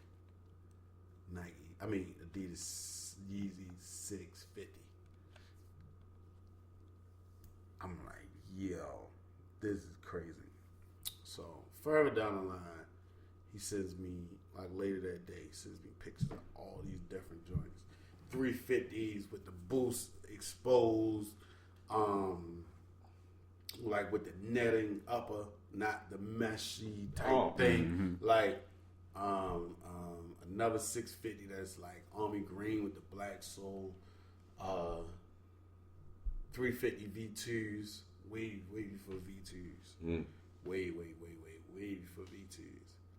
Like, I truthfully don't think these even got into Kanye's hands yet, fully made. Yeah. So, at that point, I'm like, I'm a slow feed them. Everybody's on their Nike kick this week because the Kyrie joint was going everywhere. The Flight 23 was coming here, so people was coming here from out of town, and everybody buzzing about Trophy Room. Right. So everybody on this Nike kick, bust them up. Throw the 650 up there, people went crazy. That was the first one I threw up there. It was about 5 sneakers. So I was slow feeding them, just posting them. I'm down in Orlando. Matter of fact, I ain't gonna skip to that yet. So we do the Kyrie joint Friday. No, which one was it? No, Flight 23 was Friday. Kyrie joint was Saturday. Yeah, that's how it went. So Flight 23 open. They got a bunch of the Cherry 11s. So we walk in there. And mind you, you was still getting drops for the Kyrie stuff too, because you was posting truck I'm stuff. posting everything. Oh, but so you gotta... the monumental thing was them Yeezys. We walk into Flight 23, and he's like, "Yo, what's up with the Yeezys? Yo, you have them on?" And so we just getting crazy love with that. We bought a couple Jordans, kind of dipped out. Then I'm still slow feeding you tags and stuff on the Yeezys and all that, and we do the Kyrie thing the next day, same kind of like uproar. And then Trophy Room, I catch the flight to go down Trophy Room. Right. Me and Marcus had rapped a little bit before. Like, just on some, he like, yo, I'm opening the store. I would like for you to do a little bit of promo. Something. I'm like, yo, that's not, he like, yo, I give you this and that. I'm like, yo, I don't need all that, yo. I'm like, yo, it's an honor. Like, I'm good. Yeah. Like, I'm all right. Yo, I pay for your flight.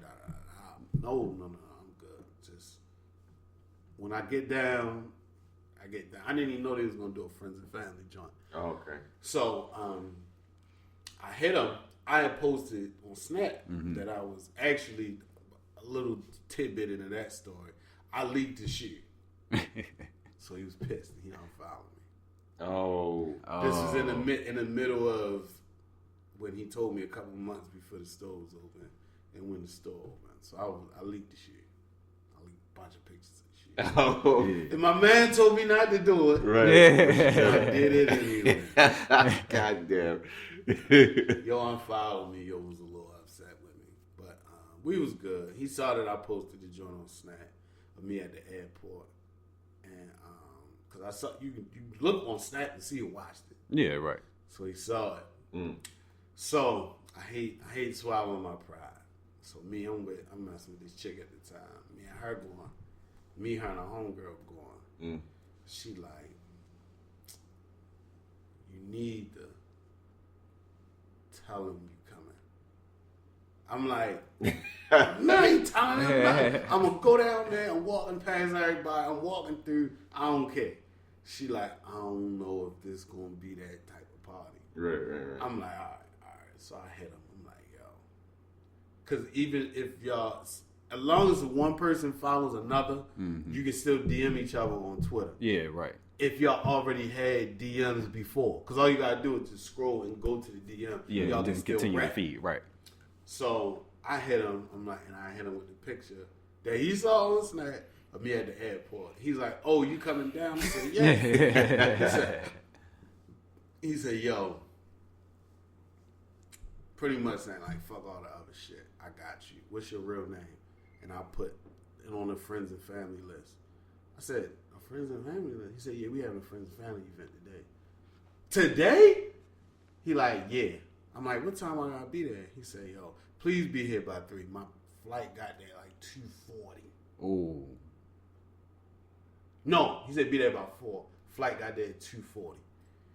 You know, you gotta go through baggage claim. We gotta get the Airbnb junk and all that. Man, I wanted to take a shower. No time for that. None of that. I went straight from the flight to the store. And he was like, good. Boom. I put the frags on. Everybody kind of liked them. I had the Wizards warm up with the tactfully shorts. Oh shit! And they kind of, but they knew who I was. People already knew. Yeah. So we down there. It's thousands of people camped out for the next day when they officially open. Right. And you know, we walk past everybody say what's up. But it's different. It's a different feel when you get invited to that friends and family. Right. If you in there with like Bow Wow, crazy athletes, Jordan himself come through. Everything at the friends and family event is 40% off. Oh, Not one restriction. Oh my God. I got to see me. I like not necessarily the stunt. I like the statement. I get to the joint. I get to the desk. I get to the register. I grab some 20. He already has some 23s slid to the side for me. So I grabbed 23s. I grabbed some tees, some hats, a bunch of stuff for like my friends and other people at home. We buying. We getting popcorn and all that. We getting food. They got Chick-fil-A catered joints. Nuts. We buying all type of stuff like Harachis and because they got a Nike section in there too. Right. So we get to the joint. And Marcus come through. He like, yo, you want 40? It's 40%. No, I bought the 23 first, and then when I was getting rung up for the other stuff, he walks over like, yo, everything 40%. I see you got a regular receipt for the 23s. I'm like, I'm good, yo. I'm gonna pay full price, yo. Yeah. You came down. He's like, all right, you want to pay full price? I'm full. But it was good. It kind of started a good relationship. That's what's up. But in the meantime, Adidas offices is buzzing. They got my number. Word. John Wexler himself called me. He called me. I'm down there. I'm outside of the store. He like, yo, what the fuck? What are you doing? I'm like, yo, I don't know what you're talking about. I know exactly what you're talking about because I'm so feeding everybody with the Yeezys. He said, yo, that was a box stolen from Calabasas, right? I'm like, is it really? He's like, yo, please just tell me you don't have them like in your possession. It was stolen. It was just stolen. They just took it. Yeah. But you're in Florida. You're from Baltimore. You was in Baltimore yesterday. There's no way you could have been in Cali. Yeah. How did you do this? Some Ocean's 11 shit. Right. And I'm like, yo, I can't give you all the details on it and all that. I can't tell you all that. I can't do that. I don't have them, though. He said, yo, please give me something to go tell these people. Kanye's camp is going nuts. Yeah, because we know somebody else that has some stuff that I guess like Def Jam and, they're really sensitive about creative stuff coming out, period. And they didn't want the stuff deleted. They didn't want the stuff deleted, let alone stolen. Right. So, they was pissed, man. Like, he was like, yo, I give you Yeezys for life if you just give up a name. Like, even if you do have them, I just give you immunity on the stolen goods. Just give up a name. I could have took the shoes, kept them, and I wasn't doing that. Yeah, I got you. Well, I was going to get out of that. Yeah. Nothing. Free Yeezys for life, I'm good. I don't even like them Right. like that. Yeah. Not the Adidas ones.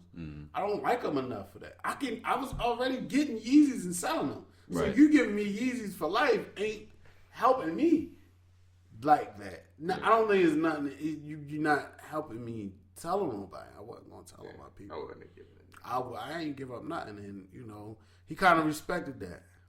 And he was like, yo, I can get you to meet Kanye and all that. I'm like, yo, let me check this out, yo. I'm almost 30 years old. I don't need to be meeting nobody. I'm good. Right. So, at that point, he was like, yo, they're going to contact you. They're going to find out where you live. They're going to come shake you down. Just letting you know. Yeah. This is what comes with that. Mm-hmm. Adidas is going to find you. Like, I know. This has happened before. Yeah. They're going to find you. I'm like, I'm good. I done had more difficult people. Yeah, already. Yeah. I'm all right. So that was that. And I'm in the,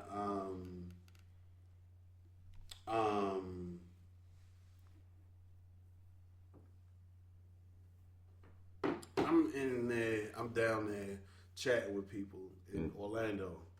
And they like, yo, you crushing it out here. I'm like, you want to see me do something else? Like, hold on.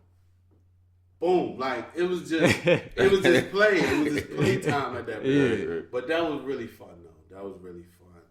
And I kind of just was like, I'm going to let that post sit for a little while. Yeah. I didn't post again for 11 months. First thing I posted 11 months later was my shit. Word. I mean, I understand somebody from Adidas calling you. Yeah. I wasn't like scared. Nah, but it was more nah, like a statement. Yeah, it was a statement. I totally get it. And I mean, one person kind of like, I don't know if you want. I don't know if it was by circumstance, but they had caught me in D.C. But it wasn't about nothing. They was asking me the same stuff. Right. Okay. Wax was asking me, and I mean, it ain't nothing. What you gonna do? You gonna lock me up? Right. For something. If you locking me up for stolen goods, you got to catch me with the stolen goods. Right. But it was like they knew I was going to be somewhere, and they met me somewhere to see if I was that crazy to be wearing them or have them on, have them on hand, or like be trying to sell them. Right. Or the person that I knew had them would be with me or something like that. That's all it kind of was, and it was really like I played around with that for a long time. But they Complex made a video about it. It was crazy. Oh wow. Yeah. Word. It was crazy. Damn. It was wild. Like I really enjoyed playing on it. I really enjoyed that. So it's like, I mean, you gotta have fun with it. Like it was definitely an asshole way of having fun with it, but I had fun. It was like I kind of embodied the bad guy thing. Yeah. And I've always kind of had it, so I'm good. Like I had went into a situation when I was doing custom shirts with Donte, and I fell behind. I had to refund a bunch of people, and it was same old, like the internet troll type of thing. Yeah. Like, oh, he's scamming this and that. Donte was a little worried. I'm like, man, I don't care. I'm gonna be like, that's literally what I said. I'm like, we're gonna bust these couple joints out. And that's it. And I ain't even about to publicize that I'm cleaning it up. Yeah, I'm gonna let you think that that's what that was. Right. Everybody that didn't really like Dino was trying to throw him under the bus easy about it. Every day. So I hit him like, yo, you good? Right. Like, what's going on? Trying to figure out the situation. I was like, you need help with anything? He was like, man, I'm good. Don't even worry about it. We're going to take care of everything. My name going to be good. That's that confidence, man. I don't care. Yeah. People talk about me right now. I don't care. Right. But this stuff, the shows now, the sneakers, and the information, all that stuff speaks for itself. Right. Speaks volumes. It was a time where one of my guys called me because they do agenda, in February and in August, I believe. Yeah. And at Agenda, Nike has their meetings with retailers because the retailers are more than likely already there about what's coming in the next year. So, like a couple years back, I believe this was 15 also. It was the beginning of 16. I think it was the beginning of 16 or 15, whatever year the Aquas came out for Black Friday. So that was 15, I believe. So they was just showing people on the board what was, mind you, I know like 10 retailers in the room, probably 12. Like they, own their shops and all that. Mm-hmm. So, and this is reps of other big companies and all that. And they all there. And instead of showing the Aqua 8 on the screen, they showed my tweet from a month before that. Oh. Kind of like a scare tactic for the retailers, like, stop telling them what we got going on. But all the retailers is like, we didn't even know. He knew before we knew. Right. That was a good... I really wish I had a picture of it, but you can't take pictures in them and stuff. But two of the dudes hit me like, yo, they got your tweet on the big board. I'm like, what's the big board? The big board. Damn. At agenda meeting. I'm like, oh, the little quarterly, like when they show you everything that's coming. Say, yo, why is it February and you know about November stuff? You tweeted this last month. I missed it. Damn. It was just in the storm of tweets, so I guess you could easily miss it. Yeah. I didn't. I already knew what was up. Right. But yeah, a lot of people, and it didn't make quote unquote sense. So I caught a lot of flack for it in the beginning because usually Jordan at the time was doing for Black Friday whatever the year was, whatever the 23rd anniversary was, or 30th anniversary or something like that. They would release that sneaker, and it was the year of the 7th. Oh, okay. But they went to the 8th. Right. Mm-hmm. But usually they do black for Black Friday. There are no real black dominant classic original Jordan 7s. Right. Because the Raptors is a retro. Yeah. So, well, it is, but it ain't. But it's not black either. Right. It's supposed to be like charcoal. Right. So it's like it was like it was hard to believe. I'll just say that. It's hard to believe. So I caught a lot of flack for it, but I don't care. I don't care. And then when that big board came out, and then retailers is telling this person, that person, and then people saw like, yo, he really wasn't playing. Right. The op was off coming out Black Friday. I tweeted it in January. Yeah. So it was like, but the biggest information, time-wise, biggest information piece of all, I was a whole year ahead with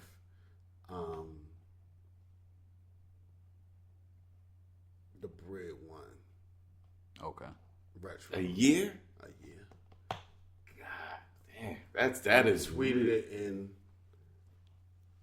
Oh, they came out in September, so I tweeted it in like October the year before. That's crazy. I had the color code, all of that. I had the season, all that. Black and red Jordan 1 number. Fall 2016. Wow. Whole year ahead. And people was looking like, ain't no way. and that was hard to believe also because it just came out in 2013. Right. This is 2015 when I'm tweeting it. Right. Talking about it coming out in 2016. So it came out the end of 2013 also. It was the day after Christmas. So it did. So it was technically almost 14. Right. So almost you feel like it was yesterday that they just came out while I'm tweeting it. I mean, that might have been the most flack I ever caught for a release that people didn't believe me. And then it takes so long for it to be like confirmed. Right. And then it started going out. He's like, And then told you so. I'm like, yo, I've been doing this, yo. Like, just chill. Like, I got this, yo. Like, and like I said, that's when it was more of a. I was really, really. I kind of flew on that one because I only had one. I got like 10 people. Yeah. That can get, and they don't even know each other. I got like my own little club of people that I can just go to for that type of stuff, and they send it to me. But there's this one kid. He does. I'm not gonna say. Yeah, that was good. But he does a certain thing towards the beginning of the release, and he saw it. He's like, "Yo, please tell me these is the Breds." So I looked up the color code. I'm like, "That's the Breds." He was like, "Yo, how did the numbers look? Like the SKU number look the last time it came out? Because one number off, you totally different shit." Okay. And I'm looking. I'm like, look the same. Right. He like, yo. They just told me like I did this. He said, "Yo, we just got the paper like 7 minutes ago." I said, "I tweeted it already after you sent me the picture." I said, "I tweeted it already." He like, "Yo, if this is the Breds, this is gonna be crazy." And then I was like, this was a hunch, no lie. I had no proof. I was like, "Yo, the Jordan 31 come out next year. Maybe they'll start doing them joints together." And lo and behold, right. I got confirmation down the line that that's actually what they were doing. Right. But that was a hunch. That was just a thought. Because it was like I said, I would back in the day, I would throw little stuff in there because it would make sense. Yeah. So, that's kind of how it went. I don't know if I ever said this, but they kind of tooling in the 30 series, kind of how the original joint is. So like the 32 is going to be tooled after the 2. Got you. So yeah, it's a good thing. I believe the information thing was at the time when I started really going hard, it was like an untapped thing. Right. It was like, blogs would have it, but it wasn't like leaking info. It was stuff that brands would send them to. Yeah, right. So it was like, whatever. But information game is fun. I'm just glad that it kind of propelled me into the shows and now the design and all that. So it's kind of like a ladder. It was, kind of like, stairwell, just step after step after step. So I'm glad it took me where I'm at, and I believe at 30, I'm kind of fairly young at it. Yeah, very young. I think I'm fairly young at it, so that's a good thing. Like to have first sneaker release all the way down, like at 30. That's an accomplishment. Like, because even at 30, Jordan didn't have his own brand yet. Right. He was still doing Nikes. He didn't have his own brand until like the 14 or 13, something like that. So he's well, not to tool myself at Jordan, but that's the best ever. So you might as well look at that. Right. So it's like, definitely been a crazy role and an indifferent role. Yeah. Than a lot of people. I ain't really been doing no ass kissing. I ain't really been doing no massive emails. Yeah. I haven't done it the conventional way. I don't have a website. I don't have an app. Right. Doing it your way. I don't really like social media too much. Twitter kind of, I felt as though I did Twitter a lot because I kind of had to. Yeah. And now I know I don't have to. Right. I don't really have to as much. I'm glad that I don't really have to. And I've realized that a little. I wish I'd have realized that long before. Yeah. But it did build the platform that I have now, but I don't need to. I ain't been on Twitter since like August, so I'm good. Been on Instagram again, since April, promoting sneakers and the show and all that. I be on Snap a lot though. I be on Snap more than anything. I like Snap. It seems more of my speed. Like throw some joints up. You ain't gotta worry about it being a talked about thing down the line at that day. So right. So, it's definitely been a crazy road. And, you know, this is just the beginning at this point. Yeah, seriously. Because a lot of designers are in like 50s, 60s, 70s. Like, how old is Tinker? He was like 70 or something like that. Yeah. I'm getting up there. Like, yeah, like it's definitely a blessing, you know, to kind of do it, like you said, do it my way. Because that's what everything is about to me, is doing it my way. I don't want to do it your way. Yeah. I don't want to, like, because no lie, even going back to Master P, like, Master P did everything how he wanted to do it. Yeah. Like, he didn't do anything outside. And he wasn't always rich, you know. So he might not have had the bread to do it, but he made sure he did it. Mm-hmm. It might have been on a small scale, Yeah. but he made sure he did it. You know, and it's like me kind of like build a success story for people that just want to do stuff. Yeah. Like, yo, you can do it your way. Like, you know, not discouraging people from going to college, but I never went to college. You know, graduated high school with like a C, low B average, I think. I don't remember. Yeah. Like, I walked out of high school knowing I was never going to college. Right. Well, I mean, I still may, but I knew I wasn't going to undergrad. Right. Yeah, Like, right. Traditional after. route. You know, I had my son at 17, not really traditional at all. Mm-hmm. You know, definitely middle class. Thank God, you know, my parents always been together. I think that was a big piece. That definitely was a big piece in things, because it's like, that's rare. Even back then, as I was growing up, that was rare. Yeah, it is. You know, a lot of people, you know, blacks considered middle class making it. Yeah. So you get a mother Right. that'll make it from poverty to middle class. She might get rid of her, the dude. Like, I'm gonna give me a middle class man. Same thing, vice versa. But the man, you know, I done made it, shorty. I don't need you.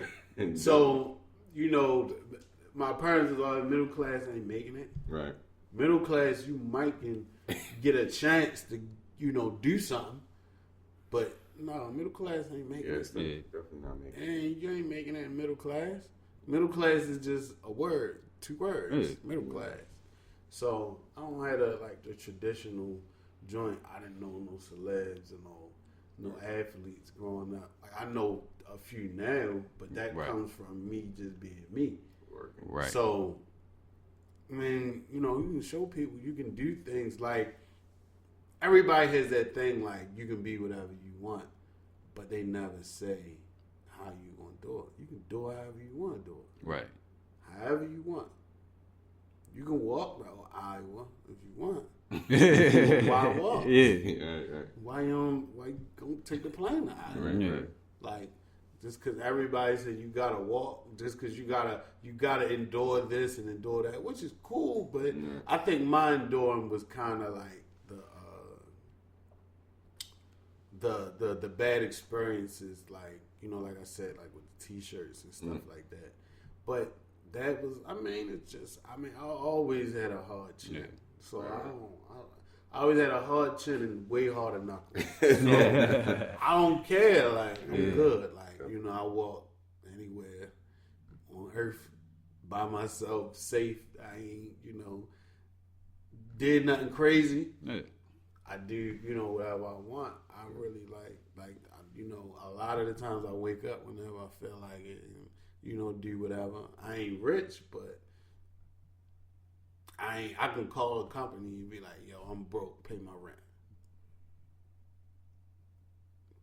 pay my mortgage, do whatever. Yeah. I want to do this. What you need me to do for you to pay my rent? Oh, I gotta look at this. All right, and you know my account number. Go back to sleep. All right. You know, it took my whole 20s to do it, but it might take some people a whole lifetime. Right. And I just did it, like I said, my way. You know, I put my friends in a position to get money. So, Let them be all right. So what's the date again? What's the location? June 10th, Pimlico Racetrack, 12 to 5. Sneaker release that day. I'm definitely going to come get some. Just follow I'm me going to come get there. at Baltimore Sneaker Show on IG and on Snapchat and all the details coming through there.